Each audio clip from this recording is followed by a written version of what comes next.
Ruben is struggling. We know that. Today I'm going to show Manchester United's recruitment department how to buy players not based on this, but instead based on this. And you won't believe the results and the players that end up at the club. So first up, the setup, and these are the leagues that will be involved. The top 5 from around Europe, plus Portugal, plus the Netherlands. So next we start unemployed, and when we get to the home screen, we're going to holiday for a year. But first, the home screen consists of the Musterman skin, which is absolutely vital for this. We're going to go on holiday till the end of May 2024, which gives us a full season for the data to all be gathered for every league. Fast forward now to the 31st of May, we are ready to take up the United job. As we get to Manchester United, we notice that it hasn't gone great. Ruben's gone, Maurizio Sarri's in charge, and the team finished 11th in the league. But to be fair though, the way this season's gone, they'd be delighted with that. But you will notice as I click on a random player, this is Mo Salah, that his pizza chart is completely filled out now with his data from the season, and obviously he's had a superb season. This is the Manchester United squad we'll be taking over. The only transfers that have came in that are not from the real world this season is Jean-Mathieu Bahoya from Eintracht Frankfurt and Johan Boni from Parma. So now I'm going to add myself as the new Manchester United manager and we are good to go. Right, so the first thing I need to do is see what sort of season these boys have had, because it's important not to take into account the real world scenario. For example, we know Onana's had a bit of a nightmare for United, but has he been good in FM? I've also created a tactic inspired by the way Ruben likes to set his side up. Question is, how will these players fit into it and have they performed this season? And we start with Onana. First thing I notice is he's let more goals in than he should have. Although conceding 47 in 44 isn't a disaster, but let's look a little bit deeper. In the Premier League, he's conceded 41 in 31 matches, not great. If I fly over to the league table and go to player overview, first off I'm going to check out expected goals prevented. And the problem is, I can't see him anywhere. In fact, he's bottom. And just above him is the backup keeper. Not good. In terms of clean sheets, he's all the way down in 21st, and his save percentage is all the way down in 22nd. So it's clear to me I'm going to need a better goalkeeper for this challenge. But I don't want to get a whole new team into season 1, and there are some positives. Luke Shaw, for example, playing at left wing back, that's a pretty good pizza chart. Now he's done a combination of playing at left back, which he's played well, but he was even better at left wing back. So for me, as long as he stays fit, he stays. On the other side, however, Diego Dalot nowhere near as impressive. He loses the ball far too much and he doesn't win it back either. And he's someone who actually plays better at right back than at wing back. And because we're going to play Ruben's system, we might need to replace him. Now I do expect that we'll need to replace the centre backs, but let's have a little look at them. Martinez has actually been quite impressive as a ball playing defender. Good dribbles, good progressive passes, his passes completely good, and he doesn't lose the ball much. Granted, he doesn't win many headers, but for season 1 he stays. It's a similar story for De Ligt. He's a good ball playing defender, but we just need an out and out defender here to win those headers. Lenny Yoro has barely played, so he might be worth a chance next season. Harry Maguire has played a bit and has looked pretty good, but at 32 he could be one we replace. A key area of the pitch is going to be central midfield. At the minute I've got a holding midfielder and one I'm looking to be more aggressive. On the face of things, Ugarte should be absolutely ideal for the role. This is him as a defensive midfielder, however. As you can see, he does win the ball back well, doesn't lose it much. His progressive passes are really low and he doesn't pressure the ball. That's not a big concern for me because I want him to hold the position, so he might get a pass. Now Kobbie Mainoo has played 28 times from the start with 12 coming from the bench. As a defensive midfielder, it's not great. However, if I flip this chart to more attacking midfielder, which is what I want my Segunde Volante to do, it gets a lot better, so that could be a role for him. At the minute, unless I can find someone to improve these two drastically for season 1, they do stay. And at this point, you're probably wondering about the much maligned Casemiro, but it's probably not what you'd expect because as far as the season goes in defensive midfield, he's probably been the best of the three in terms of winning the ball back and a more defensive player. However, at 33 years of age, it's time to get some value back. Higher up the pitch, the front three are going to be vital. You'll notice we've got Bruno, we've got Garnacho, but we've got a gap in the striker position. Now it looks like this season, Xerxes was the man who got the starting role. He scored 18 times in 38 matches, and his actual pizza chart is not too bad. However, if we look at the season stats, he did only score 7 times in the Premier League, and that's where the raw talent of Rasmus Højlund might come into play. He didn't play nearly as much as Xerxes, but his non-penalty expected goals is high, as are his shots. And in the Premier League, he scored 9 times from just 13 starts. But the main reason I'm keeping it blank, that's because on loan is of course Marcus Rashford. Now he's away at Aston Villa at the minute.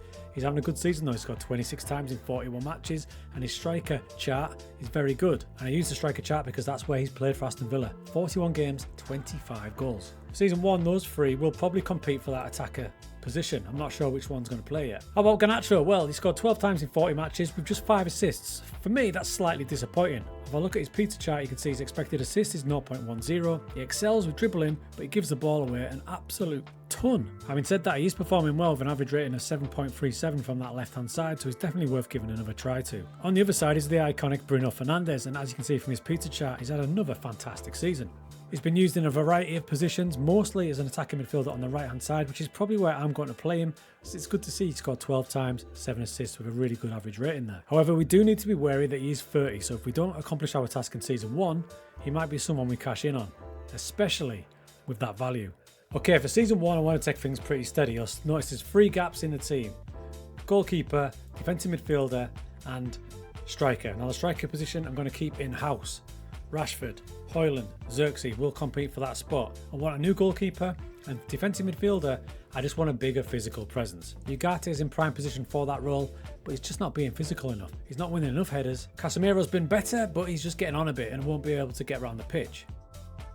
So first up, a goalkeeper. I want a goalkeeper that can actually stop goals going in. I mean, look, there's an absolute ton of keepers that want to join Manchester United. Of course there is, but we're going to get a bit more picky. We bring in the chalkboard and we go to expected goals prevented per 90 minutes. 0 means basically a goal a match. Now Onana is under that, which means he's letting in more than a goal a match. So we're going to get a bit ambitious and go for 0.25. We'll get by a new bunch of players. Emi Martinez, for example, at Aston Villa has prevented a whopping 0.29 per match. Loads of clean sheets.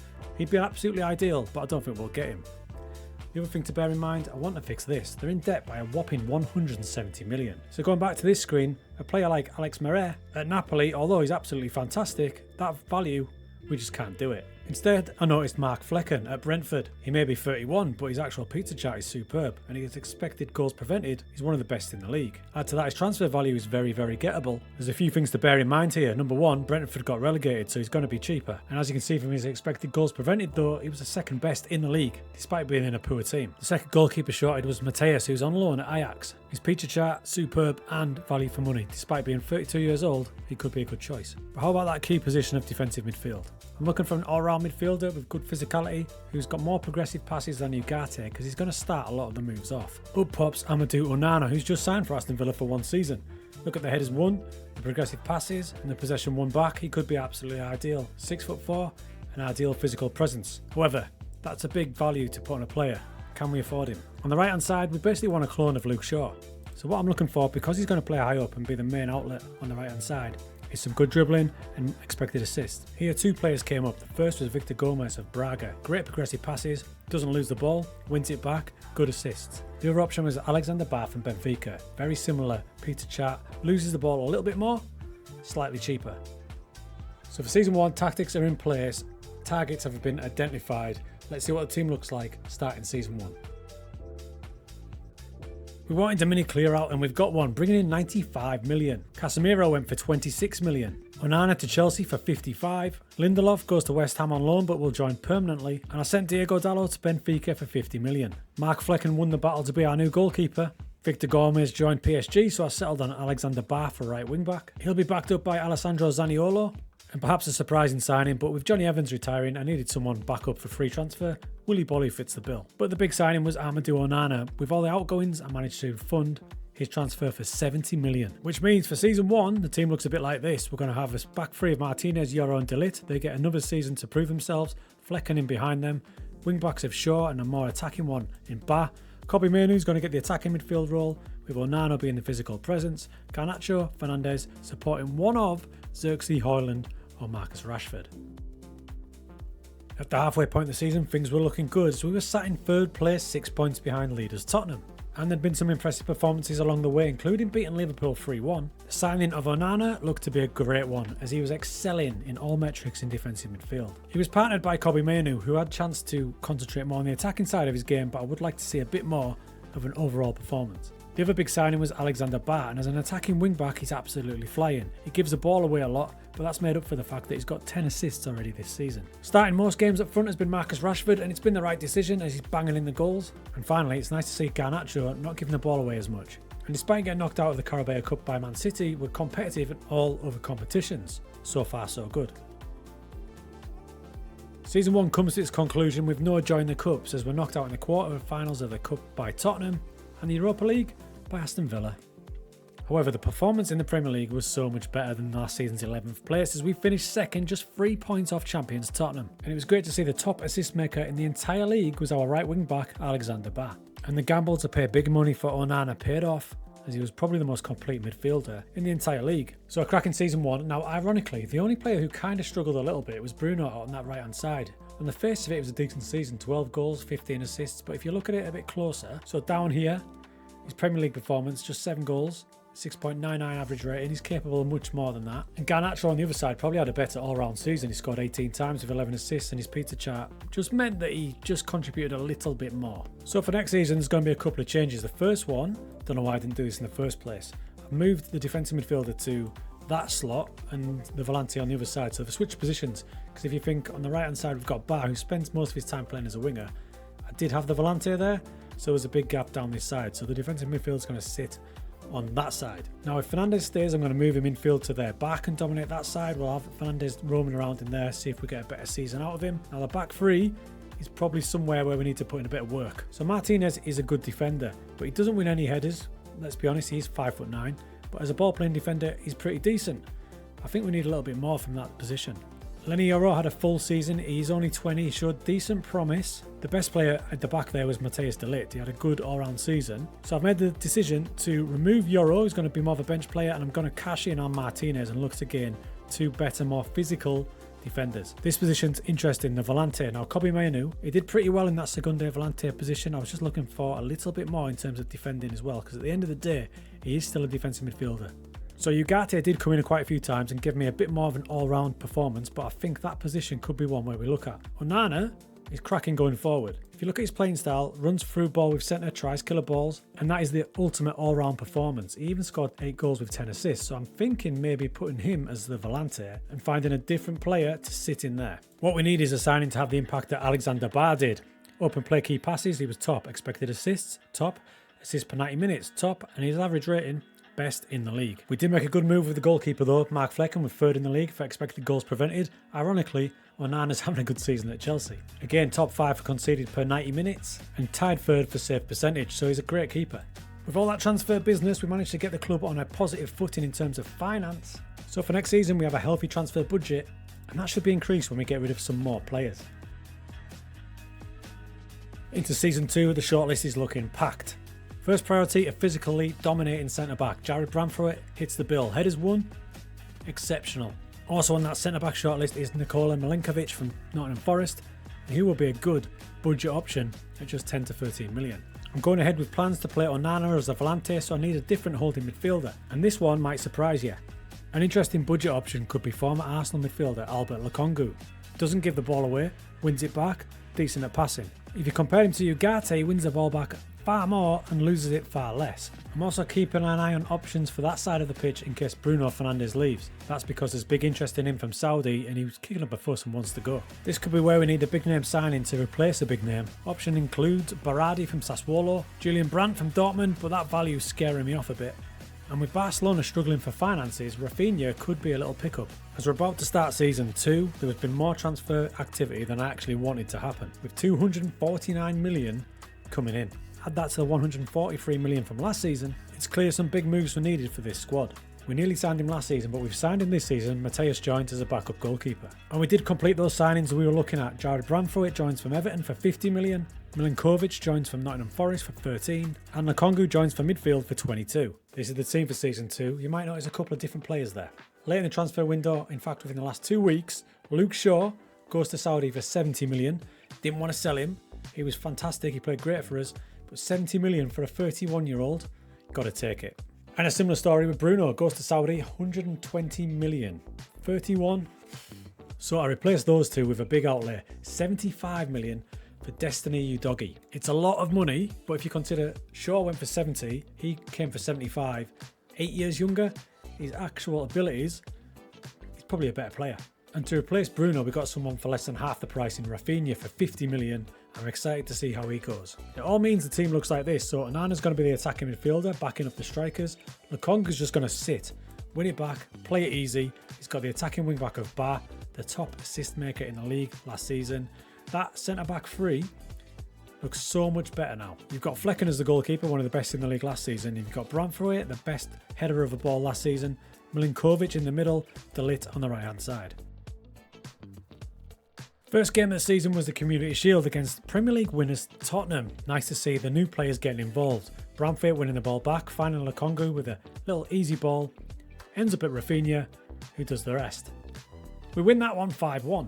In fact, the start of the season's been absolutely fantastic, including beating Premier League newcomers Hull 8-0, Brentford 6-1, beating FC Bayern away from home 2-0, and smashing rivals Liverpool 4-1. It means at the halfway point of the season we are top of the league, but it's awfully tight with that top 5. We're also in every other competition, the FA Cup, the Carabao Cup in the semis, and we've qualified already from the Champions League. Playing as a Volante, Onana's given me that all-round performance I wanted for my attacking defensive midfielder. And next to him, Lukonga, look at those progressive passes. That's exactly what we needed, and he's throwing himself into tackles. At the back, Jared Bramford has been the outstanding centre-back in the entire league. It's a stunning pizza chart. And the expected assists of Alexander Barr completely blow anybody else away. As we get to the end of the season, Man City beat us in the Carabao Cup semi-final, and randomly we got knocked out of the FA Cup by West Brom. But in the big games that mattered, we really stood up tall and battered PSG 4-0 in the semi-final of the Champs. As a backup striker, Højlund was an absolute dream. Look at that non-penalty expected goals. 15 goals he scored with only 9 starts. That's because Rashford has completely blown away his best ever season, scoring 40 times. Rafinha replacing Bruno Fernandes was the right move. Garnacho continued to be a better player on the ball. All those factors combined got us all the way to the Champions League final, but we lost in extra time to Inter Milan. However, this 4-1 away win at Brighton on the final day of the season meant we complete our objective. Manchester United are Premier League title winners once again. So that's great success. We've turned the club round. We brought in the right players, a mixture of youth, energy, better players on the ball. For the second successive season, Alexander Barr, wingback, got the most assists in the league, just ahead of Onana. So we moved Onana away from the defensive midfield position, more into like a box-to-box, kind of like a Yaya Toure role, getting forward, getting back. That picture chart shows he's doing a lot of it. If you want to be picky, you'd have more possession won, but he's getting forward a hell of a lot, as you can see by goals 15, assists 16. And not the most sexy signing, Lukonga.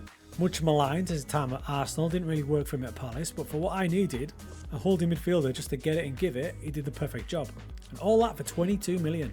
I think the biggest bargain was Flecken in goals though. He made a massive difference. Now his expected goals prevented there is 0.05, but that's over every competition. If I scroll down here, you can see in the Premier League, 29 conceded in 38 matches and 16 clean sheets. Massive improvement, as was Jared Bramford, best centre-back in the Premier League this season. And that little change of putting the defensive midfielder on that side was definitely the right thing to do. In some cases, it was just trying to find the right role for the players currently at the club. So Rashford, for example, now I've just let him be the striker. Look at the state of that pizza chart. And Matthias de Ligt as well. Play to his strengths, make him a ball-playing defender, put him in a back three. That's the perfect result. So what was nearly a dream season, basing the transfers on data, has turned the club around. In total, we bought 12 players in at a value of 387 million. We sold 21, bringing in 478. A job well done. There's the template for Manchester United's recruitment team. Study the data.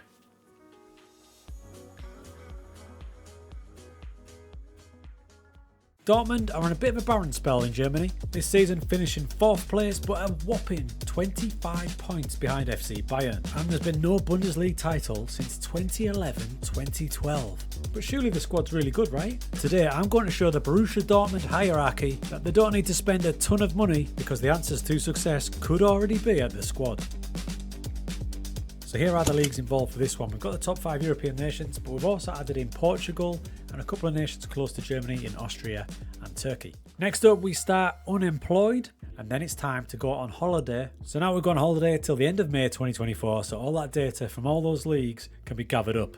So here we are at the end of the 23-24 season, and we're ready to take over Dortmund. As we get to Dortmund, we notice that Niko Kovac is still the manager, so that bodes well. In fact, the season's gone very well for them indeed. They finished second in the table, only losing 7 times, but they did finish 16 points behind Bayern München. And it looks like a good season, if not a little inconsistent, and there's no cup performance to write home about either. Clicking on one of the squads, so Emre Can, you can see that his pizza chart is fully decked out with statistics, so we can analyse who had a good season and who never. Here is the Dortmund squad that we will be taking over. It's quite a bulky looking one with a couple of players out on loan due to come back. And transfer wise, they did make some moves in the January transfer window that don't reflect real life. Dan Undoy came in from Bologna to play down the wing, and centre back Israel Reyes. So it looks like a tough act to follow from Niko Kovac, but that's what we're going to do as we add ourselves in and swiftly become the new manager. Right, so this is a big squad we've got to work through here. There's a couple out on loan, there's a couple in on loan, but Jan Couto, for example, is a player who is joining us from City.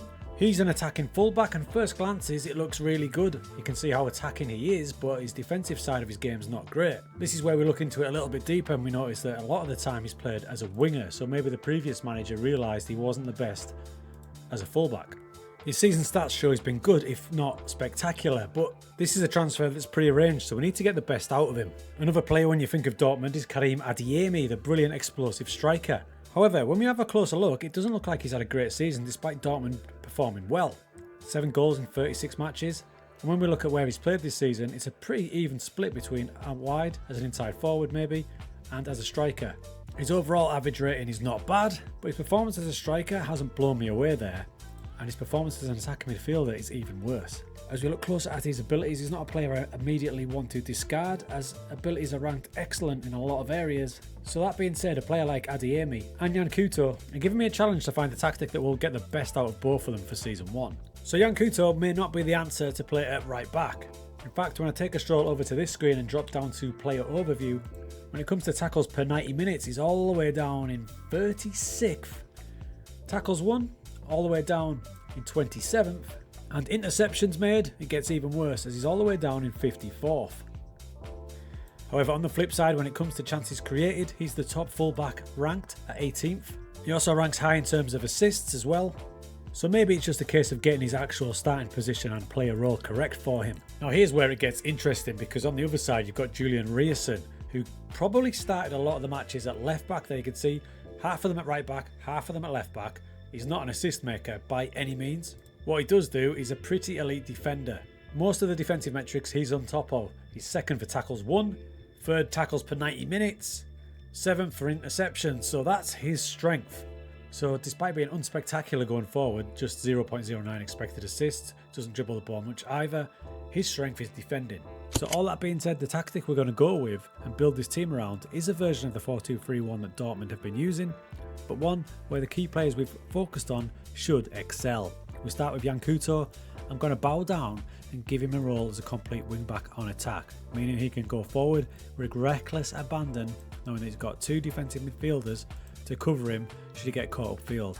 As for Adeyemi, didn't excel out wide, so I'm going to put him up front as an advanced forward. For the whole season, we've added roam from position. So what about the other defensive positions? Well, the good news comes at centre-back. Niklas Süle has had an elite season, doesn't lose the ball, wins it back, wins plenty of headers. His defensive partner wins the ball back an absolute ton as well, doesn't win as many headers nor tackles, but looks to be more of a ball-playing defender. Now last season they played a 4-2-3-1 with a double defensive shield there. Now Emre Can feels like he's been around forever, but his pizza chart is pretty elite for a defensive midfielder. The only worry I have with him really is his age at 31, but for now he definitely stays. His midfield partner for most of the season was Salih Özcan. Now he's a defensive midfielder and he does the simple things well. Doesn't lose the ball, wins it back, progresses the ball nicely, but that could potentially be improved. He's a player in a position that we'll keep an eye on. One player we don't have to worry about and a position we don't have to worry about is the goalkeeper. Gregor Kobel, absolutely outstanding. Preventing goals, loads of clean sheets, wins the ball back, doesn't lose it, completes plenty of passes. He is an absolute world-class goalkeeper. If I was to start right now, defence goalkeeper, pretty happy with. The defensive midfielders we could probably get by with, but we probably need to have a little look at them in the future. Interestingly, it's the attacking positions that are the ones that are under threat. So we talked about Adeyemi, not sure what to do with him yet, but we're going to give him another chance. On the other side, Jamie Bino Gittens is an interesting case. In fact, he reminds me a lot of Garnacho from the Manchester United video that we did. His actual season stats have 28 appearances, 8 goals, 8 assists, with a good average rating, looks really good. However, when you look at his pizza chart for an attacking midfielder, his goals and his dribbles are good, but he seems to be lacking. He's played a combination of on the left mostly and on the right, but there's 2 ways to look at this. So his actual output of 16 goal contributions from 28 games is pretty good. His pizza chart, his overall performance isn't, so that tells me that there is room for him to really grow. And remember, he is only 20 years of age, so that could explain some inconsistencies. Julian Brandt had a good season, 13 goals, 10 assists. Peter Chat for an attacking midfielder is pretty good. The striker position is an interesting one. We've got Garassi here, who only played 24 times, not a lot of minutes either, did manage to score 11 times. Looking at his Peter Chart, he gets a lot of shots away, decent non-penalty expected goals. He's probably worth a more extended run up front. So we've just analysed last season's first choice 11. Now it's time to have a little look at some of the players who didn't quite get the game time. First up, Rami Bensebaini. So he's a left fullback. He might get a chance with us, 30 years of age, but if I look at his fullback performance here, it's pretty good. It's a pretty good overall performance for the lack of minutes. Question is it good enough to start at left back? This is the player they brought in January, Israel Reyes, for centre back. He hasn't played a ton of minutes at all, so it's hard to judge, but from what he has played, he looks like a really good option. Now here's an interesting one. This is Felix Nemecha. Now, he's only started 10 matches.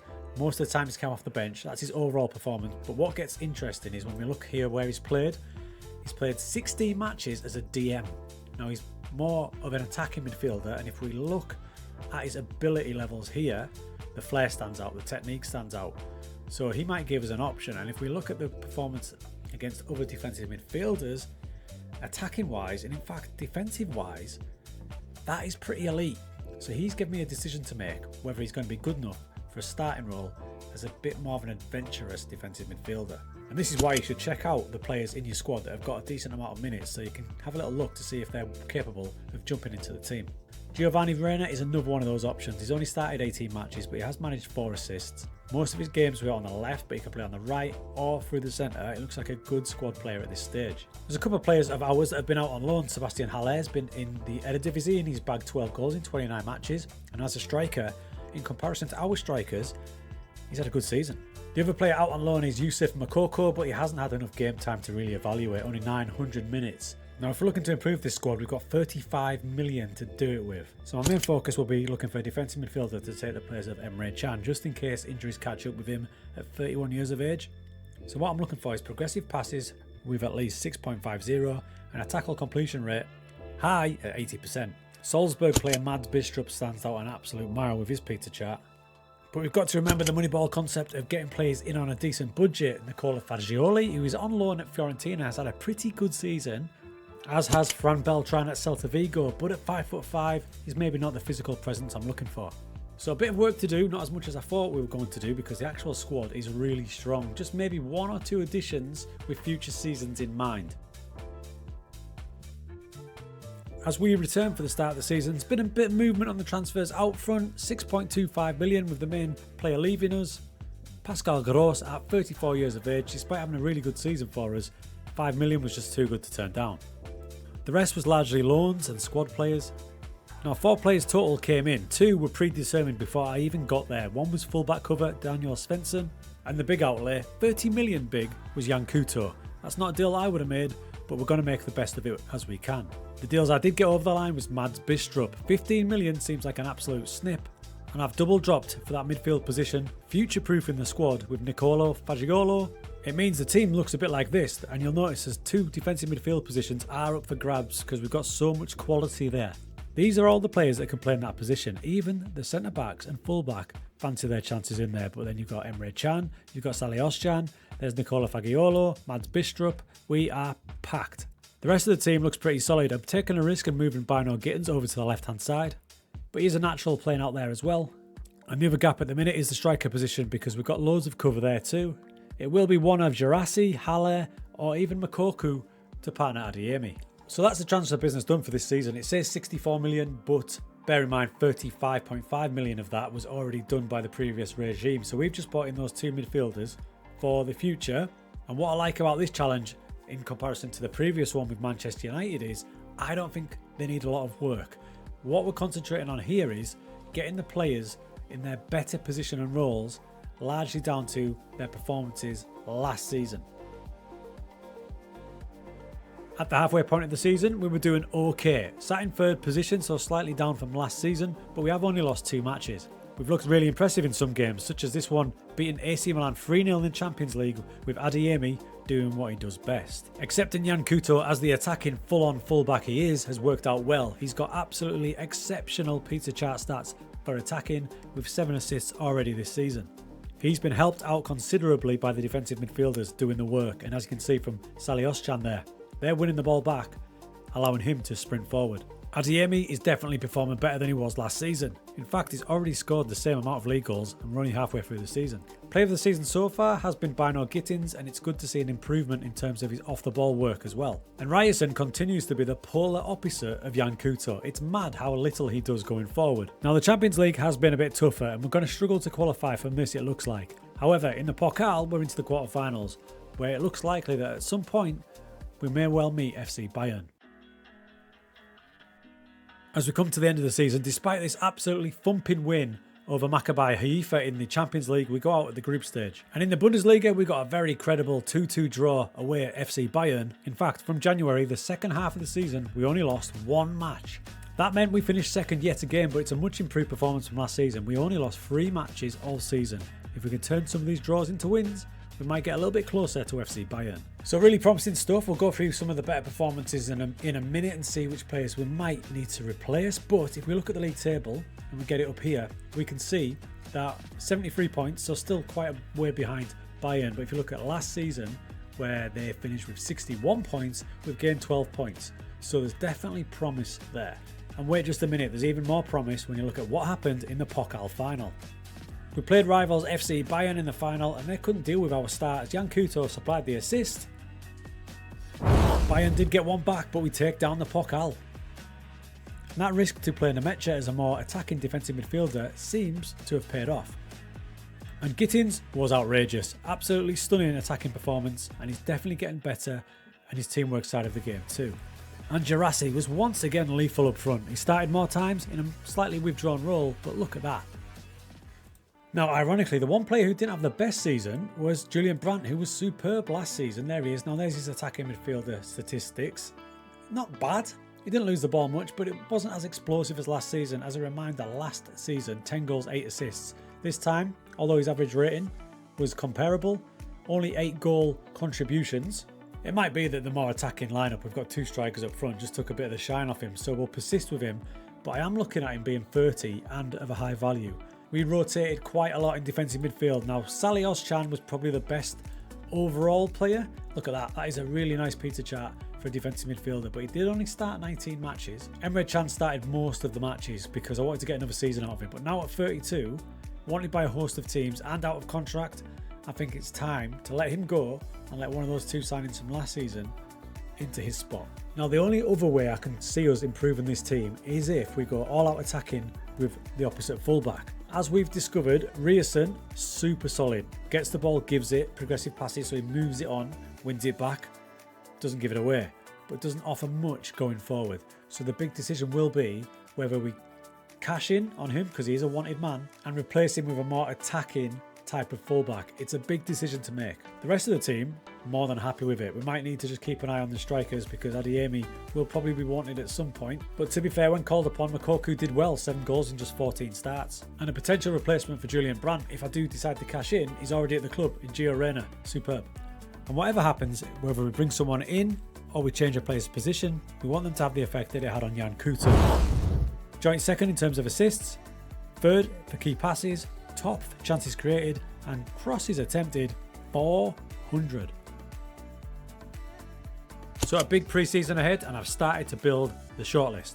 You might notice there's a few left backs, attacking ones at that, such as David Ram. This is because I'm toying with the option of having 2 attacking fullbacks either side, and if we can get someone like him, it would be ideal, although that value kind of rules him out. Another option would be Marc Cucurella, who's actually gone to Real Madrid, has found game time pretty hard, but when he has played, he's been pretty elite.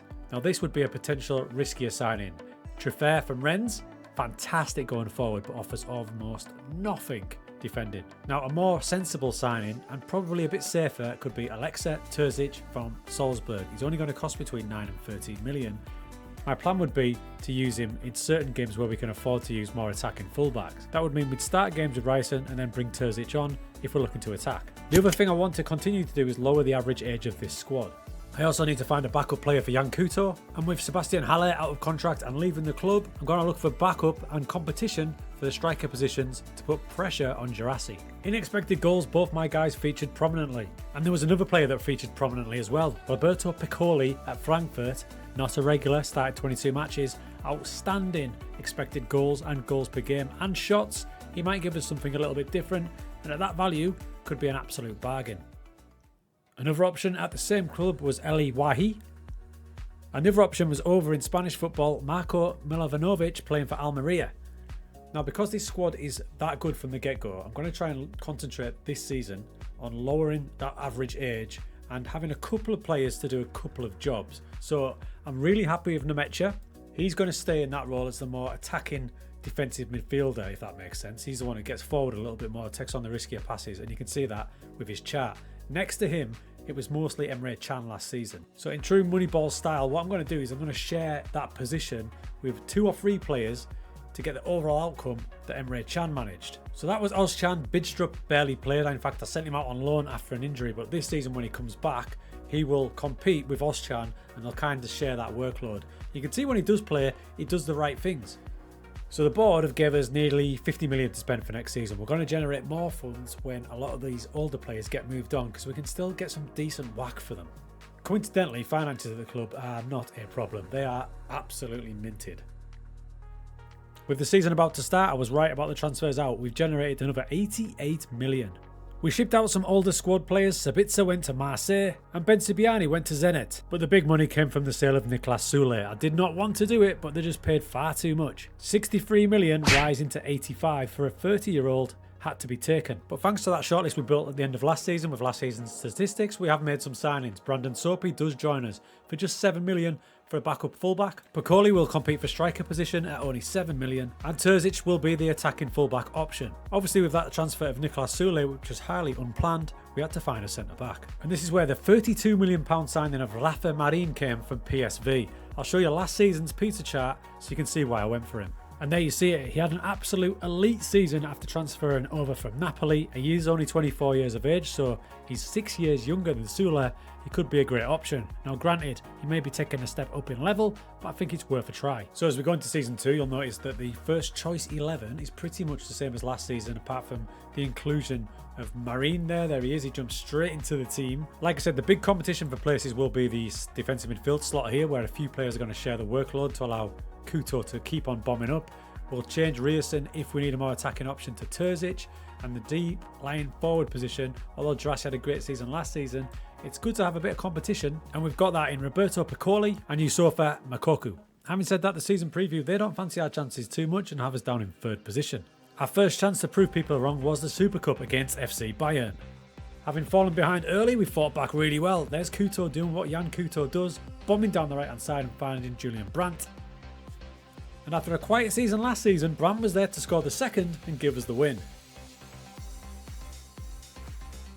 We've also done a great job of lowering the average age of the squad. It's now only 25 with our oldest player at 30 years of age. After that, we really got into the season and we started it with a stunning away victory at RB Leipzig, a booming 3-1 win at home to Leverkusen, a great away draw at FC Bayern, and even in the Champions League we looked good as well, beating Atletico Madrid. It means at the midway point of the season we've only lost 1 match and we're top of the league by a point from FC Bayern. Also in the other competitions, it's a much better performance in the Champions League and we're in the quarterfinals once again of the Pokal. With the big task to replace Niklas Sule, Rafa Marin has proved us right. He's been absolutely colossal at centre back. And Jan Couto continues his great form at right wing back. He's actually getting better in defence as well. And now fully settled as an out and out striker, Adeyemi has been elite. 19 goals, 21 matches so far. With Felix Nemecha developing into one of the best all-round midfielders in the league. Next to him, the combinations of players being the holding player with Ozcan and Bidstrup together doing a great job. As we got to the end of the season, there was disappointment in the Champions League as we ran Barcelona close. They knocked us out 3-5 on aggregate. But in the big games domestically, my boys were absolutely firing on all cylinders. In his role as rotational striker, Roberto Piccoli had a pizza chart to die for in terms of a striker. Exceptional. He actually forced himself in ahead of Gerassi, who still had a good season, both of whom supporting the prolific Adeyemi, who has just been outrageous with 32 goals so far. And you join us at a pivotal point of the season. We've still only lost one match. This team has been fantastic. It was to Eintracht Frankfurt early in the season. We are 1 point clear of FC Bayern as it stands. And you know the next match is FC Bayern. We've also got the semi-finals of the Pokal coming up, and interestingly, Bayern have already been knocked out. And in that big match, well, it ended 0-0, but it wasn't for the want of trying, as I think we got the better of it. And in the Pokal semi-final, we get our revenge over Frankfurt, beating them 4-1 to progress to the final. And that result seemed to give us a boost, as the next 6 matches we smashed in the goals. But as we kept winning, so did FC Bayern. However, perhaps distracted by getting to the Champions League semi-final, they dropped 2 crucial points at home. That means as we go into the final game of the season, it's in our hands to get this title back. In the final game of the season, 2 of the standout players from this season stepped up. Goal machine Adeyemi scored the first, and then into the second half it was Rierson who actually provided the assist for Julian Brandt. And that 2-0 win finally restored the Bundesliga title to Borussia Dortmund.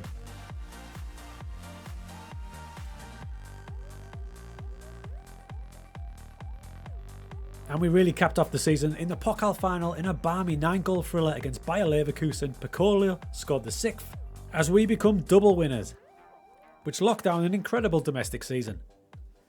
So there you have it, folks. A stunning domestic season, topped off with that league title. Let me get it up here and you can see how well they actually did. 89 points, Bayern right on our heels with 86, but we only lost 1 match near the start of the season to Frankfurt, scoring 94 times, only conceded 29. What I like most about this is we didn't bring in an absolute ton of players. From day one when we got there, 9 of that starting 11 that you see there were at the club, and we've only brought in total a few players. In fact, over the 2 seasons, there's 8 total transfers, but 2 of those were already pre-arranged, so 6 total transfers for us came in, and pretty much all of them were a success. I mean, this man sums it up. Roberto Piccoli picked up for dirt cheap. He was at Frankfurt, bought him for 6.75 million, and for us, he has just been ridiculous. And the potential risky signing of the kind of unproven Rafa Marin, I mean, he is a colossal. He won more headers. In fact, he was probably overall a better player than Sula was for us. But we've managed to make good players better by putting them in their preferred roles. Remember the mess that Jan Couto was in when we first got here. He didn't know if he was a winger or a fullback. He was no good doing either, really. We just said to him, you're a complete wing back, go for it. Outrageous, 20 assists this season. And Adeyemi up front, few little niggles, but he still managed 35 goals this season. Absolutely blasted it with 23 in the league in 32 matches. I mean, I could go on and on about the performances. The Metch is now a really good defensive midfielder. Ozcan shared the load really well with Bidstrup. If he wasn't performing, we'd take him off, and then we'd bring on Bidstrup, who did a similar job. Both of them can win tackles for days. And after a bit of a quiet season last season, Julian Brandt came back into it this season with 17 goals, 20 assists. Didn't ask him to do any defending, just said get up there, do what you're best at. So with the squad being made a lot more streamlined and a lot more younger, for a deficit of what, 19 million? I think that's a job well done.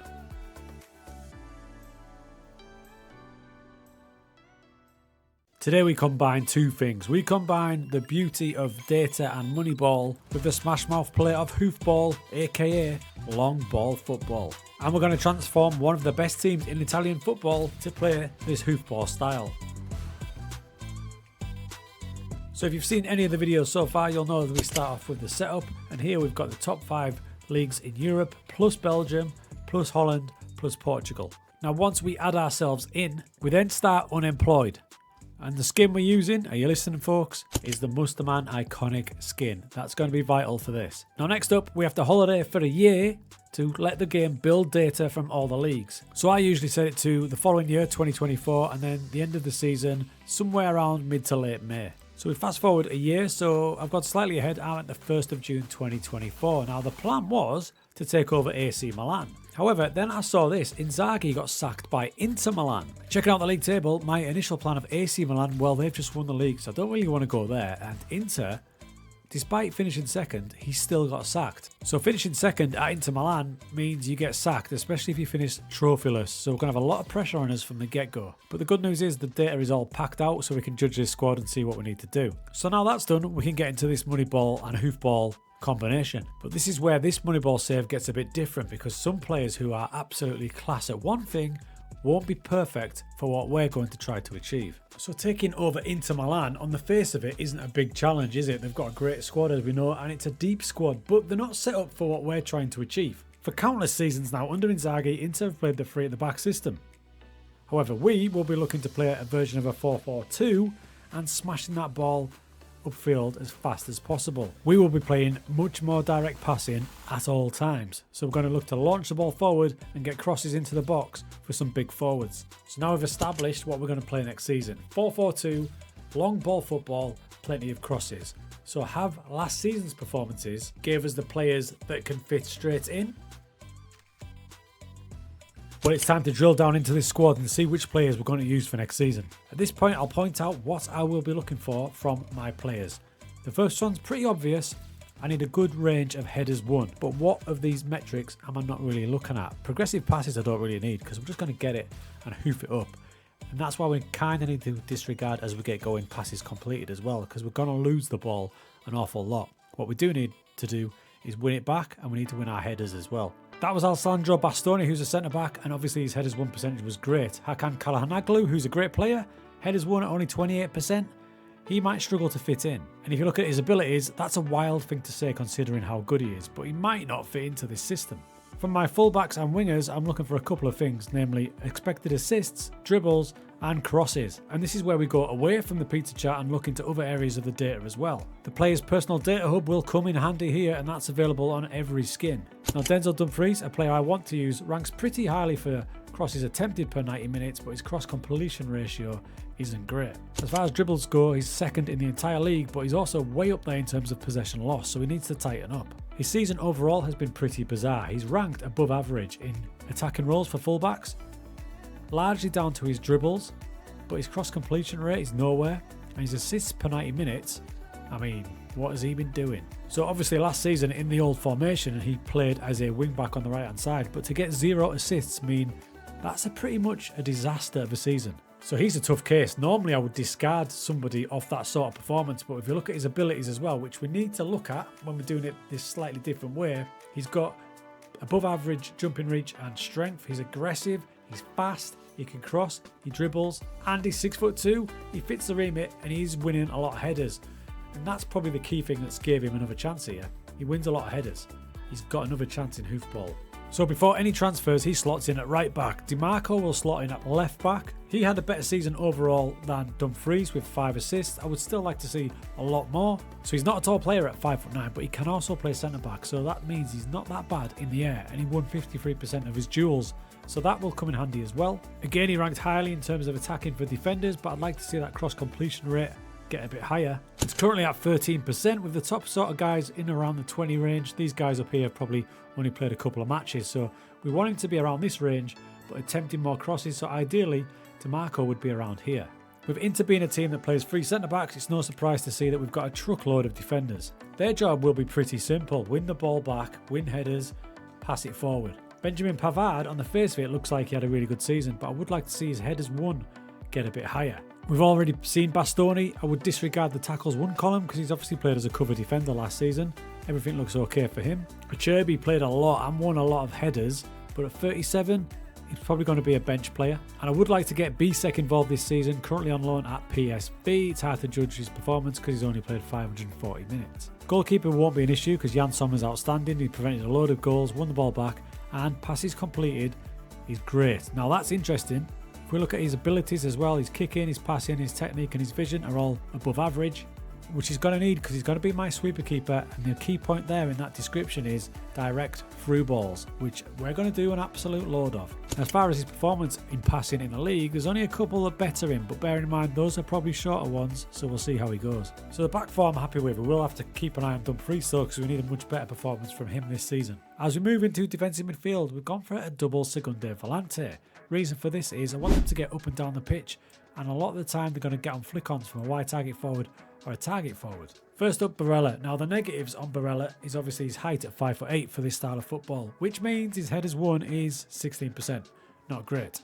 However, if you look at his physicals, his endurance, fitness, stamina, work rate, which means he gets around the pitch everywhere. He also wins the ball back, which is crucial, and he supplies some good assists. So my big worry was trying to get Hakan into the team. If we play them both, we're going to be struggling for headers because he only wins 28% of his headers. Although he does win the ball back a lot and he doesn't give the ball away much either. So I'd love to start with those two and then adapt if we need to and maybe get shortlisting some defensive midfielders of a more defensive nature just in case that doesn't go well. So that's what I did when I'm building my shortlist for these defensive midfielders. Height of at least 6 foot, headers won percentage at least 40%, but we could even stretch that to 50. Possession lost is at most 10 per match per 90 minutes.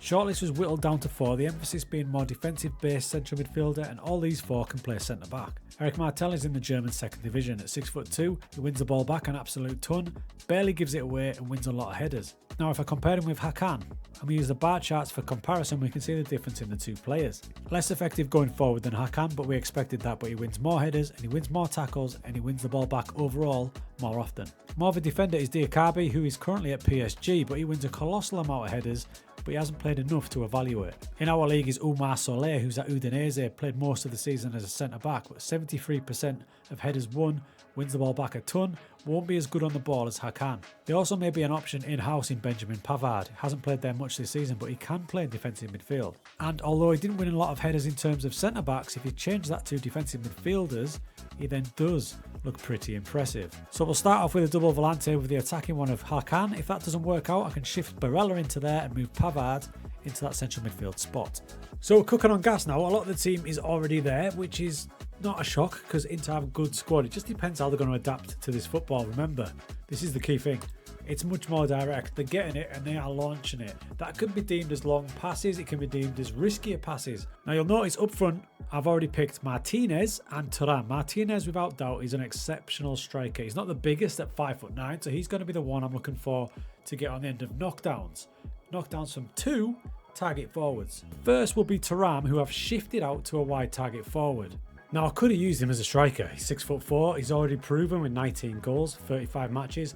But I can't ignore the fact that he's capable of playing out wide, and to have someone of his size out wide I think will be perfect. Now that does leave me with 2 gaps, another target forward and an out-and-out winger. Now because this squad is basically set up for wing backs, they don't actually have really advanced wingers, so it's someone we need to find. It's a similar story when it comes to target forward. We've got Thuram, who they are suggesting, then you've got Mehdi Taremi, who at 32 hasn't played much, and Arnautovic, who's about to leave the club, and Correa also out of contract. So alongside the midfield shortlist, I set up another couple as well. I've got fullback hoofball, which we'll get to, target forward and winger. Target forward has brought up a list of 9 players. The main thing I'm looking for from this target forward is his height at 6 foot, his headers won ratio at 50%. Once we have our shortlist, we can have a look a bit deeper. Obviously, we want to be a goal scoring threat as well. So Nesri at 22 goals in 35 is not a bad option. But I'm unwilling to spend that sort of money. For example, Skamaka would have been perfect. He wins 50% of his headers. He scored 19 times in the very league we're partaking in. But 31 to 38 million. So we end up having 2 choices. The first is Lorenzo Luca, 6'7", an absolute giant of a player. Wins 50% of his headers, and this season has scored 17 times in only 24 starts. And the other player is homegrown Francesco Paio Esposito. Now this season he's been on loan at Spezia, so playing in Serie B. He hasn't won as many headers as Luca, but his goal return is equally as good. So one option could be for that target forward role is to go true Moneyball style and have 2 players of potential to fill that role. But the big problem position was going to be the right winger, the advanced right winger. We don't have anyone in the squad who can do that role. So what I was looking for here was crosses attempted, at least 6 per match because we need to supply those forwards. Dribbles made to get him into that position, and a modest target on assists per 90 minutes of just 0.10. We whittled it down to 5 players and it was kind of slim pickings and high values on all the players. The perfect signing would have been Pepe at Porto. Good dribbles, he doesn't even lose the ball and he wins it back, so he can do a bit of everything. But the value is so high, I don't think we can afford it. Similar story for Orsolini, who is in our league, and his expected assists are fantastic, as is his goal return, but 50 million for a 28-year-old just is not going to happen. In fact, they were all pretty much out of our budget. So unless I can get some funds together in the next month, I might have to have a rethink, and that rethink might be in-house yet again, and it might involve dropping this player back to a more traditional winger position. Our boy Denzel Dumfries, who didn't have a great season playing as wing-back, can play higher up the pitch as a traditional winger. Now, in terms of a fullback, his performances weren't great, but if he was suddenly slotted in to be a winger, things look a little bit better, and he does win a lot of headers being 6'2". So I can't find a winger that hits the value, but if I move Dumfries to there, maybe I can find a fullback to slot into that position. And to be honest, Dumfries wasn't great further back last season, so it might be a blessing in disguise. The initial search for a fullback brought up 3 or 4 names. Geertruida looks like a solid option, but far too expensive. And the final option was Kylian Seldilia, who looks more like a centre-back, but his cross-completion percentage was the top in the Bundesliga, so he's very tempting. Another option from the Bundesliga would be Nordi Mukiele, whose headers won is fantastic, and again, he doesn't give the ball away and wins it back. He could be a solid backup for Dumfries, so Dumfries can just bomb on. So the shortlist is built, and we'll have a go at that, getting ready for the new season. There's only one more position I think I really need. If you look at the squad here, I've got 6 on the bench that I'm happy with. All these guys are either retiring or will be sold, so there is a couple of players that need to come in, and one position I do need is backup to Thuram at wide target forward. Okay, pre-season is done, transfers are done. This is the way the team looks. You can see we've changed a few things in it, but that will be the starting team. Sommer in goals, and we've got a different back four. We've got DiMarco, Bastoni, Bisek, and I'm going to move Pavard out to right fullback. That might seem on the face of it a surprise decision, but if you look at his role suitability, he's a natural at fullback as well. He plays there a lot for Bayern when he played for Bayern. And if you look at his abilities, all of his technical things such as crossing are above average, so I think he'll be a good fit to back up Dumfries. Dumfries will be on the wing, and then we've got that double volante of Barella and the more attacking Hakan. We'll start with that to see how it goes. A wide target forward of Thuram, and up front Martinez. Luca will start, but Esposito is breathing down his neck. You also may notice that I've bugged out the squad in terms of the bench. I can't take credit for this one. Lindelof was a signing pre-done by the previous regime. Comes in on a free transfer. I decided to go for Nordi Mukiele to provide cover at right back. Only 10 million. Luca cost me 18 million. So in came Haji Wright, a shock signing from Coventry in the English Championship. Let me show you why I've gone for him. Basically at 6'4", he's a goal threat, he can provide assists, and he wins a ton of headers. In fact, he won 179 headers last season. Granted, he played as a striker for nearly the entire season, but he's off, so more than capable of being a natural in that wide target forward role. I've future-proofed the team by signing Ruben van Bommel. He's only 20 years old and he's 6'4", and his chart just shows what he's capable of. He wins headers over 40%, he wins the ball back, puts himself about.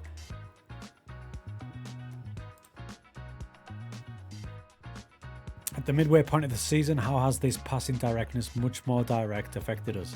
Well, at the halfway point of the season, we are second in the table behind local rivals AC Milan, with Roma and Atalanta in the mix as well. We started the season electrically beating Napoli at home 5-2. And a big win against local rivals AC Milan with some big looping crosses. Indeed, this was somewhat of a theme. One of the best results was this 4-1 away win at Juventus, which included 38% possession. And this was definitely a theme of the season, as in terms of possession, we are nowhere to be found, in fact, 18th out of all of the teams.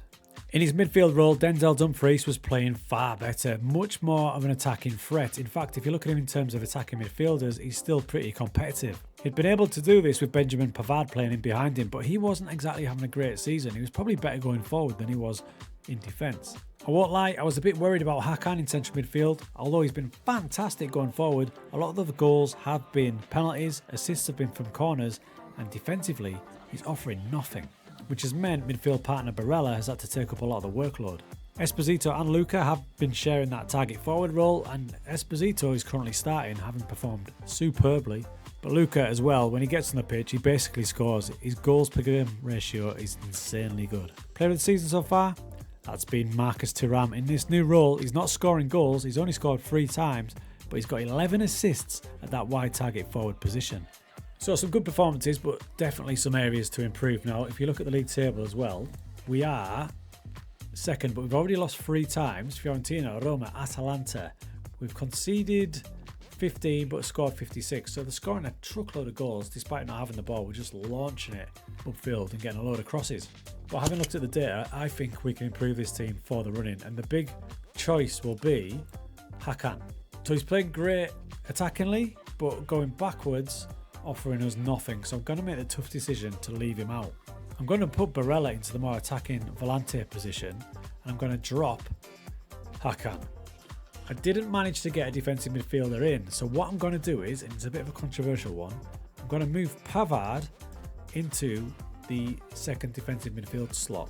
So Pavard's been playing as a fullback and he's been playing well going forward but not so great going back. But I just think if I put him into defensive midfield and he can repeat that job defensively where he's winning the ball back, winning tackles and crucially 79% of headers, I think that'll be a better so Barella can bomb on. Now that will mean that I can put Mukulele in the team and he's won 73% of his headers. So it's a bit of a risk, but we're going a bit more solid. I just think Barella can do that job and Pavard will offer us a bit more protection. In fact, I might even, and I'm gonna drop him into defensive midfield. So he's not even going to be a volante. He's going to sit. So playing much more direct passing, hoofball, it does mean you're not going to have a lot of possession. So yeah, if you're looking for a tick attacker, this ain't it. They get the ball and they hoof it and try and win the ball and the second balls. And you can see that here. Passes attempted, rock bottom. Serie A by an absolute mile. But we are joint top for headers won and top for crosses completed by a big distance. In the Champions League, we made it through to the knockouts pretty comfortably and we faced Barcelona. The first leg it was 1-1 where we probably should have got more goals. Similar story in the second leg as we got 2-1 on aggregate, but it was mighty close. The good news was we had a cup final to look forward to thanks to yet another deep cross. A Milan derby awaited us for the final, but how about the league? In terms of possession, playing hoofball all season meant we were still down in 18th, but we had created the most chances in the league at 158. A clear winner in terms of headers won, rock bottom in terms of passes attempted, but we sailed clear in terms of crosses completed. And in the league, with 3 games to go, it is locked at the top. In the Coppa Italia final, we only managed 33% possession in the entire match, but yet another Lorenzo Luca header scored us a famous victory. To be fair, we were rock solid and AC Milan couldn't break us down. And the league looked like it was going to the final game of the season and we've already scored 101 goals. So concentrating on boring basic goals continued in the last game of the season. The philosophy of getting the ball upfield and crossing it in early was working. And we finished with a 6-0 win over Bari. And Roma bottled it on the last game of the season, losing to Venezia, which gave Inter and Hoofball the Serie A title.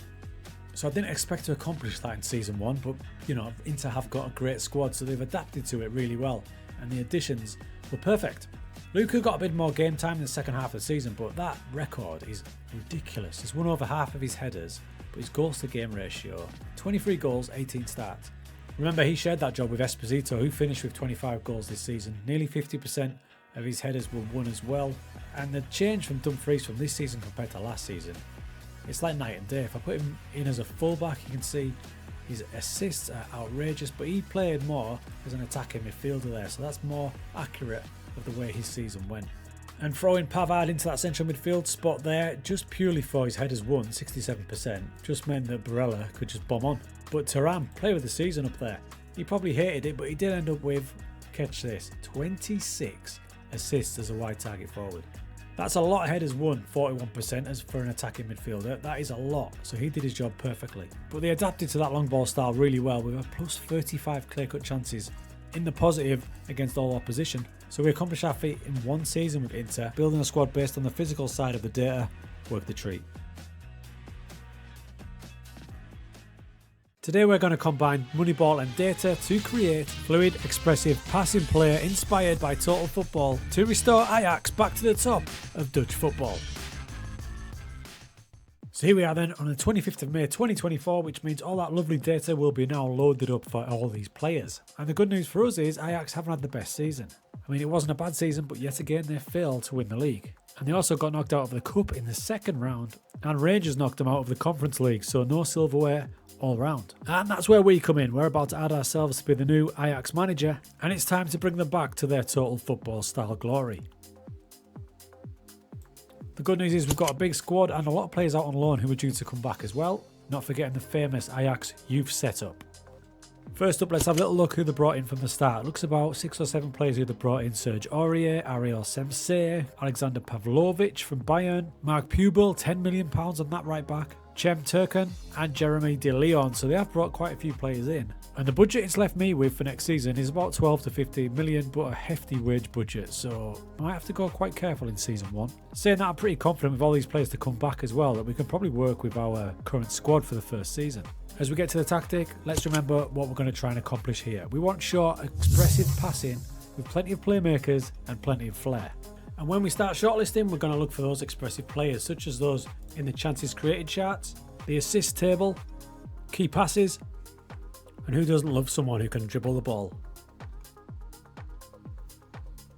So it's early days and this might change, but I'm going for a pretty standard 4-3-3 in shape, but that's where the standardness stops, as we've got a libero that will link up with a deep line playmaker, a wing back on one side to overlap a trequartista ahead of him, a roaming playmaker to do exactly what he wants, central midfielder on attack to back up the complete forward, and with a more traditional winger who's going to be allowed to roam around on the right hand side. So I'm not set yet, but it's kind of the vibe I want. So we've got players like the trequartista and the roaming playmaker that will roam around, but it will leave us crazy open. So I'll probably have a third version where we scale it back a bit for those bigger European games. Now, if we're going to go a bit more attacking, I'm toying with a double trequartista combination where the central midfielder on attack jumps forward and just hovers around there. Just for games where we should dominate, there should be quite a few in this Dutch league. Probably won't use that against Barcelona away from home though. Now we have a massive squad here, so it's time to have a little look at it and see who's going to fit into this philosophy and system. Number one goalkeeper this season was Mateus. He's on loan from Braga at 32. He's got an injury at the minute, so he's missed quite a bit of the season, 3 months, but they do have an optional future fee locked in, but I'm wondering if 5 million is a little bit too expensive. But overall, he had a pretty decent season and he's good with the ball. And his backup is Remco Pasveer, who is 41, so I can't really rely on him. Back to the tactics screen, I need to find a player capable of playing this libero or ball-playing defender role. Now we've got a good clutch of centre-backs here. Now Reggiani's going to be going back to Juventus. A definite starter will be Josip Sutalo. Now looking at his performance last season, he probably could do that libero role because he's quality at dribbling, he wins the ball back and hardly ever loses it, with a decent pass completion rate. If I look at his abilities as well, he's above average in terms of possession, so he's a good option. There's a couple of younger centre-backs who are hard to judge because they just haven't had the game time. And then there's Jakov Medic, who is out on loan at the minute, at 26-year-old, 6'4". He's a bruiser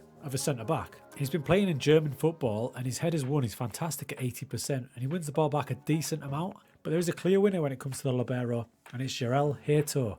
Only 19, so he might be a bit inconsistent, carries the ball superbly well. Last season he lost the ball a little bit too much, with possession lost at 5.39, but he was also playing at left back, so that might explain that. At the minute it's their centre back positions. It would appear that I'm spoilt for choice at full back. They spent 10 million on Mark Pubel. He's hardly played, so it's really hard to judge him yet. Last season Serge Aurier was the preferred right back, but I don't think he's what I'm looking for. Pubel gets the nod initially. One area of the pitch we are struggling a little bit in is left back. Windal's going to take it down. In fairness, he's a good left back anyway, with some decent assists, wins the ball back quite a lot, but he did give the ball away a little bit too much for my liking last season. But he does get the spot at left back, but he will have to improve, but that will be the starting back four. As expected for an Ajax team, we've got a boatload of players who can play in midfield. First candidate is Jordan Henderson at 34. Last season, he wasn't great though. Not many progressive passes, didn't complete many passes, gave the ball away a little bit too much for defensive midfielder. I think his time is up. Branko van den Boomen. Now, last season he played in midfield mostly, more an advanced role. And when he plays in the more advanced role, his pie chart looks pretty good. So putting him as a defensive midfielder, where things like progressive passes and passes completed and possession lost becomes a concern, would be a hell of a risk. Kenneth Taylor is capable of playing in that DM slot, but I'm going to use him higher up the pitch, but I will expect more attacking output from him. Pavlovic, who they signed from Bayern, looks more impressive in terms of defending, hardly losing the ball and winning it back. And another option will be Sivert Mansverk, who was on loan in the Championship with Cardiff last season. At the minute, I'm going for Taylor as a roaming playmaker, Van den Boomen to get forward, with this spot currently up for grabs. In terms of attacking midfielders, Steven Berghuis, pretty elite for this sort of level. A great season last season with 13 total assists, and you can see that on his chart. Expected assists are good, goals are good, he gets plenty of shots away, a good all-round player. Only concern, 33 years of age. Highly tempting is Oliver Edvardsen. He didn't play much last season, but when he did play, what an impact with 10 goals. On the other side, Calico needs to do a hell of a lot more than last season. Pretty disappointing stuff. He played 37 times from that position last season, 2 goals, 7 assists, but his overall output was pretty weak. Last season's main striker was Brian Brobbery. He scored 17 goals overall, but only 9 of those in the Eredivisie. A completely different type of striker is Wout Weghorst, whose goals per game record is absurdly good. With a limited amount of minutes, he outperformed his expected goals by almost double. He could be a great impact player. So depending on what player plays in this position will determine the role. Now, like I said at the start, there's a boatload of players that are out on loan who can probably do a job for us. Check out Chuba Akpom, who's been in Ligue 1 with Lille. He's played 17 times for them, scored 9.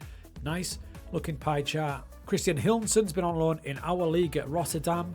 He's done okay, but it's maybe a bit early for him. Carlos Boers has been on loan at Wolves and has not got a kick. He's got a high value, so he might be somebody that I need to give a little chance to. But look at his abilities, they're all above average with some standouts. So already things are loading up. I've got gaps in goalkeeper, a deep line playmaker and striker, but I still think I've got the players to fill those roles. I'm just not sure which ones I want to go there. Now if you look at my bench, it's absolutely packed, and I haven't even started looking at the youth setup yet for some players that might be able to jump up. But I will look now, and these are the top 4 candidates so far. In honesty, there's an absolute boatload of players in that youth setup who could be squad players for us. But I think the best thing to do is go to the squad here, and the ones that I think have got a chance, get them on loan for this season, then I can watch them at a higher level, see if they're ready. Having looked at shortlist a few goalkeepers, ones that kept goals out and didn't lose the ball, it was becoming pretty clear that the players I wanted are going to be of too high a value. So the 5 million move for Mateus might well be back on. There is still time to make this move. This is Yannick Lelandal, who's a left fullback who's exceptional in terms of the defensive side of the game and not bad going forward as well. With the way we're going to play, Karol Aitin is one to look out for.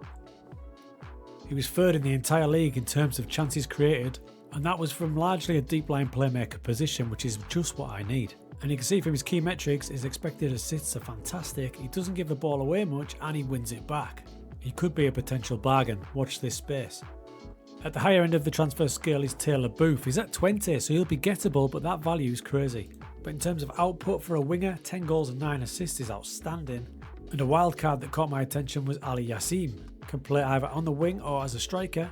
What he's exceptional at is dribbling. He's one of the top dribblers in the league. In fact, he's only second to Calvin Stenz. He's definitely a rough diamond though, as you can see from his performance last season as an attacking midfielder, but his performance as striker makes it look a bit more appealing. And he does pressure the ball a lot. So a hard-working maverick, man, that sounds good.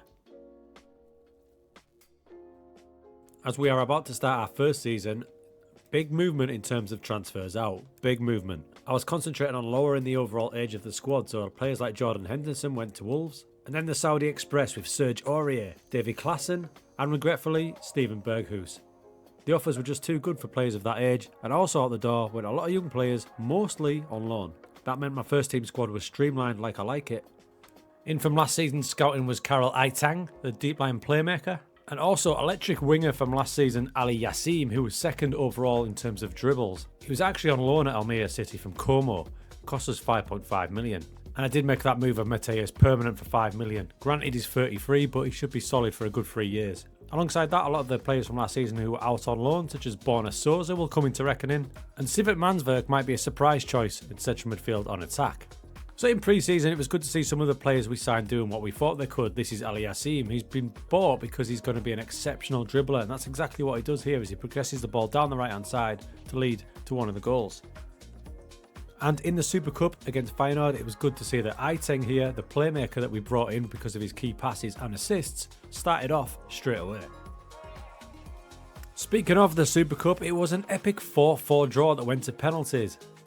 Junior Van Persie scored to give Feyenoord the win. All the same though, a promising performance, and with that XG with our playmakers and dribblers running riot, signs are good. So I'm quite excited about the season. Pre-season's been interesting. We did manage to lose to Luton, which was bizarre, but this game against Feyenoord that we just showed you, that XG, from the pure amount of quality chances we've created, largely thanks to the formation and the setup of being, well, let's be honest, pretty expressive, means we could have an exciting season. Soutalo has been wanted by every team in Saudi, every team in Spain, every team in the Premier League, and I've just been fielding offers left and right. No one's come up to my valuation of about 65 million. I'm hoping they go away. However, if they don't, we know that Jakov Medic can step in. It will be a step up for him, but last season we saw he's completely dominant in the air. So, fingers crossed, we've already got the solution in-house. With regards to transfers, we brought in 28.5 million. I did send a lot of the young players like Reichhoff on loan for the season. I'm hoping a good season out on loan will mean next season they can be impactful for us. We brought all our players in at the back end of last season, thanks to those data metrics. We knew about Mateus, but I'm excited about Karol Aitin. He comes in from 20. Peanuts, 3.2 million. But Ali Yassim, this is what I love about Moneyball saves and data approach. I have never heard of this guy. Signed from Como, who couldn't get a kick there. He's already started the lecture. And there will be a bit of pressure this season because we haven't won the league again. Feyenoord are the favourites, but we are slotted in at second favourites. And if we look at the Media Dream 11, we've only got 2 in it. Sotalo and Heto. The rest are a combination of PSV, Feyenoord and AZ Alkmaar. At the midway point of the season, things were looking good as a lovely flowing move gave us a big win over Feyenoord. We also got an outrageous away victory in the Champions League at Manchester City, following that up with a big home win against Dortmund, and we even beat Aston Villa. So a hugely successful first half of the season. We're sitting top of the league by 3 points from AZ and PSV. Champions League has been a real surprise as we are undefeated sitting in second position. So things have gone really well. They've adapted to this style perfectly. Player of the season so far has been Owen Vindal at left fullback. His pizza chart is to absolutely die for. Expected assists, even his goals, which I'm not too concerned about, but his overall game, including passes completed, winning the ball back, it's superb. And on the other side, the right back Mark Pubel, who the previous regime brought in, fair play to them because he has been outstanding. Up front, Brian Brobbery, really good as the striker, playing as a complete forward, remember. And the big move, Joel Heto as libero, has done really well. I'm quite surprised that his dribbles are that low, but he has been passing the ball well.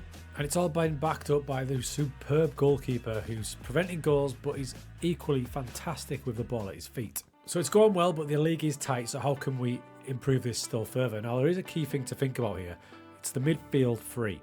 So Karel Eiting is in the defensive midfield slot. So if you wanted to improve this tactic with no restraints, you could change this position up because, as you can see, he's hardly even winning the ball back. He's offering basically nothing in terms of tackles. He's applying pressure, but he's not winning the ball back. What he is doing is a truckload of expected assists and progressive passes is out of this world. And this is where this little challenge is slightly different because if I was looking to get the perfect tactic, that role is probably too advanced, too playmakery, so I'd change it up to a ball-win midfielder or a defensive midfielder. But because we're looking for fluid total football, I want a playmaker in there. I'm not concerned about his defending. He stays. It's a similar story for the other midfielders in the team. Kenneth Taylor, if you can look at him as a defensive midfielder there, he's absolutely nowhere apart from playing pressure, but he's playing more advanced and that's what we're getting out of him.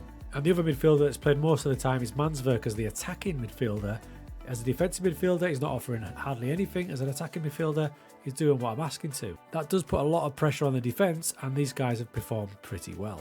And Karel Eiting continues to justify the signing. He is second in terms of key passes per 90 minutes, and for overall key passes, he's top with Kenneth Taylor third. So the midfield is doing exactly what I want them to do.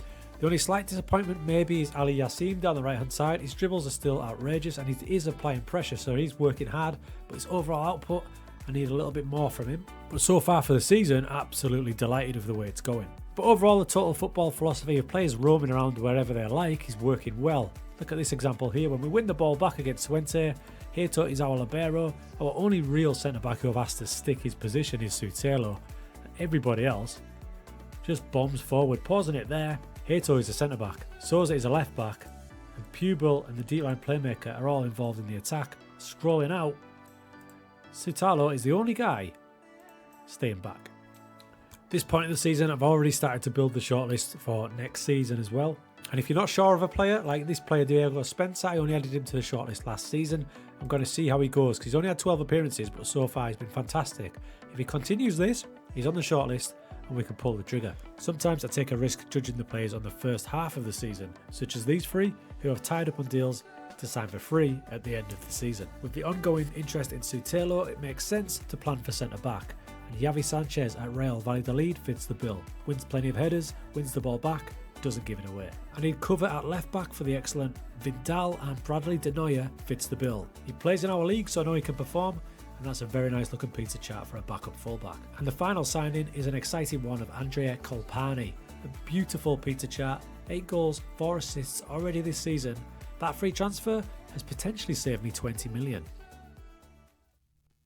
Okay, disappointment in the cup as we are knocked out convincingly, has to be said, by PSV. And in the league there were some disappointing results such as this one against Utrecht. Our next match was Feyenoord away and Sadio Mane playing for Feyenoord now got the winner.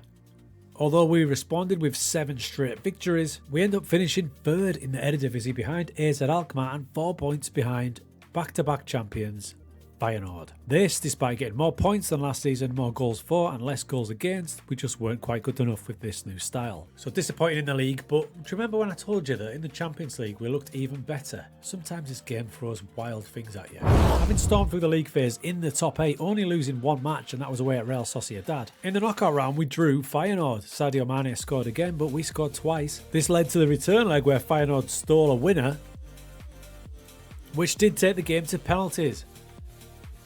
Chuba Akpom smashed in the winning penalty. This gave us Giants into Milan in the quarter-final. We beat them 3-1 in the home leg. And in the return fixture, we took a bit of a battering, but we managed to scrape through. So it was a home leg against Milan, and a revitalised Carlos Borge scored twice as we nailed a deserved victory. So it was back to the San Siro again, and Milan started well and did take the lead. And it got even worse in the second half as they chalked off our 2-goal advantage. The game goes to extra time, and in the 122nd minute, Carlos Borge was there again. As outrageously, we beat Milan and head to the Champions League final. I mean, I don't know how it happened, but it has. We had a decent run to the final. We've avoided the likes of Real, Bayern, but wow. So thanks to an injury, Pavlovic has forced himself into the deep line playmaker position. You can see why I've kept faith with him. His expected assists and his progressive passes have meant that he's just taken over in that DLP slot. Mansverk has been an outstanding success as a central midfielder on attack. He's scored 20 goals from that position. Add to that probably the best fullback performance in the entire division from Vindal. That is ridiculous. Means that despite coming third in the league, we did have a better season than last season. It's just the other two had better seasons. But despite coming third in the league, we still have a chance of an unbelievable season. It's a mad result, really. The goal of this was to be the top dogs in the Eredivisie again. We've not done that, and we're going to stick it out until we've done that. But this would be the bonuses of all bonuses. And we performed so well in Europe this season that basically my entire squad are now wanted by some of the biggest teams in Europe. So we'll get onto the Champions League final shortly, but what I have done is I've continued to build the shortlist ready for the new season. Some players on this shortlist have been absolutely outstanding, so we will be making moves in the pre-season. But for now, it's go time.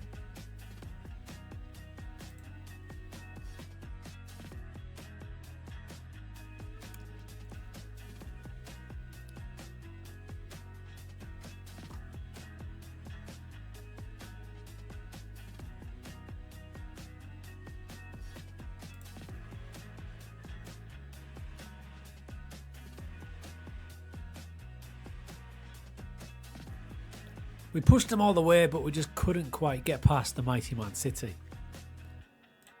But it was great to see youngster Van Axel Dongen come off the bench and score in that Champions League final. He'll have a big part to play next season. Overall, I'm happy with the squad, but we're going to get into that data now and see if we can improve this team, because we need to get back our Eredivisie title. Looking at the squad, I might have to get harsh to go to the next level. I really don't think I can improve at fullback because both Mark Pubil and Owen Vindal were absolutely fantastic. When I looked at their overall performance, creativity-wise, Vindal was outrageous. And for a more withdrawn fullback, Pubil was fantastic going forward as well. And he's doing his defensive job pretty damn well too. It's always tempting to think, can you get a better striker? However, Brian Brobbery had a great season scoring 19, and when I looked at his overall performance as a forward, he was at top of the metrics on most things. And the key thing is, being a complete forward, contributing to other areas of the game as well. I think we just need a high quality backup for him. Now, interestingly, the one player who has probably been disappointing, and you might not expect it, was Josip Sutelo. There he is, centre back. As you can see, it's pretty unspectacular. We've got to bear in mind though that when we play football, he is basically the only defender because everybody else has a bit of a license to bomb forward, so he does a lot of the work. But when I look at his player performance, I'm perhaps being too harsh because his overall defensive performance is classed as above average. He might be somebody we accept and then get somebody else in. Maybe two players to share his role. And the shortlist was looking beefy now, and there was quite a lot of centre-back options available to us. I'd love to bring in Bisek from Inter Milan, who hasn't really played much. Another good performer is Danilo Doki at Union Berlin, but these two players cost quite a bit of money. A budget option could be Andrew Gravelon, free transfer. We already have Javi Sanchez coming in, so one more might do the job. In terms of a striker to rival Brobbery, I had a shortlist of about 10. These players included Andrea Pinamonti, Ioannidis, who's not getting a kick at Wolfsburg but probably deserves more game time, Bosniak at Lille, Terem Moffi at Nice, and Cucho Hernandez at Real Betis, but he would be a big value signing. Midfield, I was tempted by Fofana, not getting much game time at AC Milan, and I think I've got to go for 19-year-old Buziani from Volendam. Deep into pre-season, we'd finalised 5 transfers.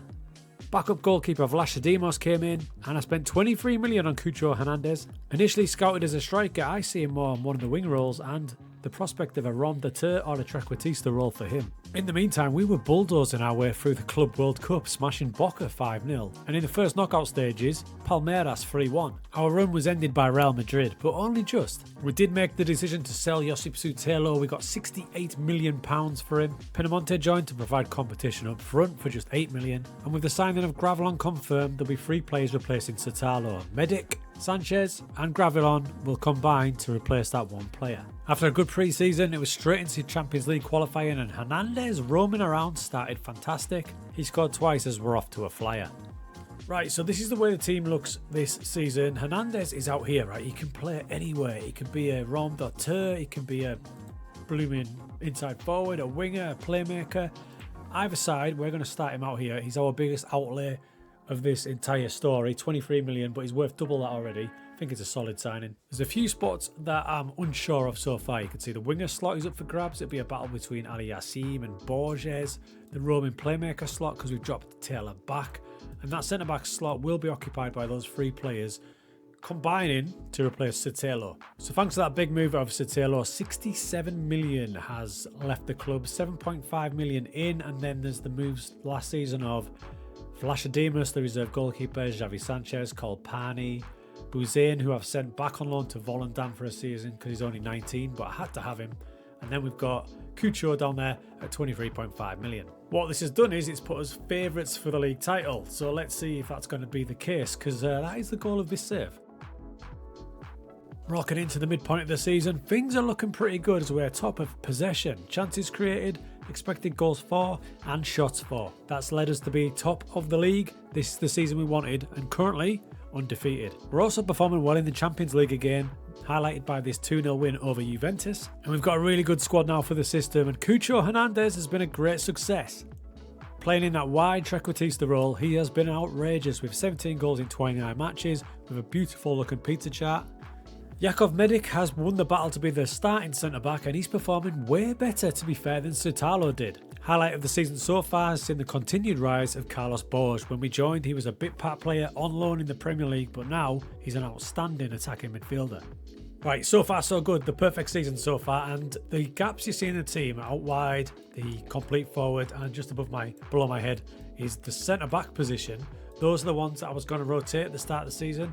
Centre-back I haven't needed to because of the sheer quality form of Medic. There he is, been a superb centre-back. Now up front, Brian Brobbery has shared the load to some extent with Pinamonte. Brobbery started most of the matches, 19 appearances, 11 goals, decent little performance. But it's been nice to have Pinamonte to rotate in, and as you can see from his limited amount of minutes, only 10 starts, 7 goals, and he's contributing massively.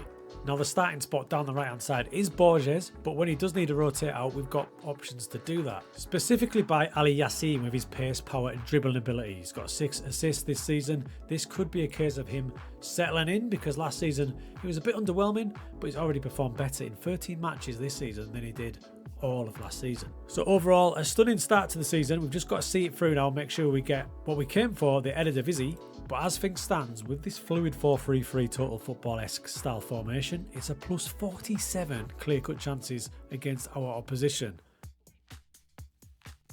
After making the league our main focus, we crashed out of the last 16 of the Champions League to Roma.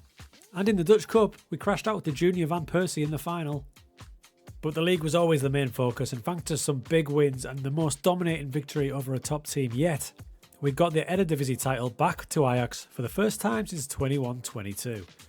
With little bits of rotation, this was largely the team that got us there.